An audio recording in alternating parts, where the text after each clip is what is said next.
ఏం చెప్పేది, ఎలా చెప్పేది? మా చెల్లెలు ఈరోజు ఏం చేసిందంటే దోమలు కొడుతున్నాయి, ఇంటి తలుపుల్ని దమ బాధింది. నేను తలుపులు తీసి చూస్తే అది వికారమైన మొగంతో మా ఇంటికి వచ్చింది. రాగానే ఫ్రిడ్జ్లో ఏముంది, తినేదానికి ఏముంది చూసింది. తినేదానికి ఏం లేకపోతే, ఒరే అన్నయ్య తినేదానికి ఏం పెట్టమంటుంది. నేను చెప్పాను, ఓ సిట్టింగడదానా, తినేదానికి ఏం లేదు, ఇంకా నీకేం తెచ్చి పెడతానని చెప్పాను. అది కాస్త కాస్త కూర్చొని నా చెవులో ఏం వాగిందంటే రకరకాలైన వాగింది. నేను చెప్పాను బాగుంది అని చెప్పాను. అసలే అది చెంగడదండి.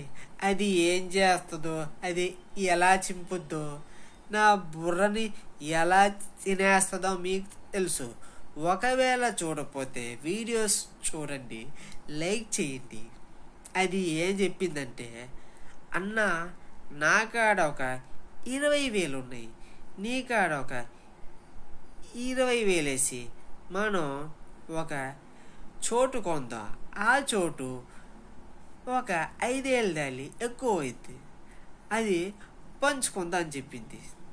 నేను చెప్పాను, ఐడియా బాగుంది చెల్లి, కానీ 40,000కి ఒక సెంటు భూమి కూడా రాదు చెల్లి.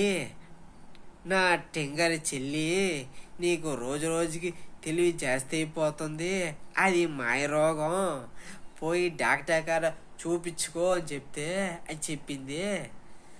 40,000 అంటే 4 లక్షల రూపాయలు అనింది. నేను ఆ అక్షరాల ఆ అన్నాను. నేను చెప్పాను, ఈ ఇల్లు కొనేదానికే నేను ఇంకా మార్వాడి వాడికి ఆడ వడ్డీ కడుతున్నా చెల్లి, నా టెంగడి చెల్లి, నీ కాడ 25,000 పెట్టుకుని ఏ చేయలేము. రోజు రోజుకి నన్ను తినేస్తుంది. అది చెవులో వాయినప్పుడు బాగుంది, నేను చెప్పినప్పుడు దానికి కోపం వచ్చేస్తుంది. ఏం చెప్పేది, ఎలా చెప్పేది? ప్రతిరోజు దీంతో పడి నన్ను చింపి రానా అయిపోతుంది రోజు.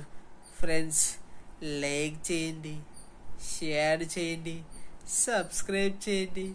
మా చెల్లెలు గురించి నన్ను కాపాడండి. మీరు మీ సోషల్ మీడియా ప్లాట్ఫామ్లో వేసి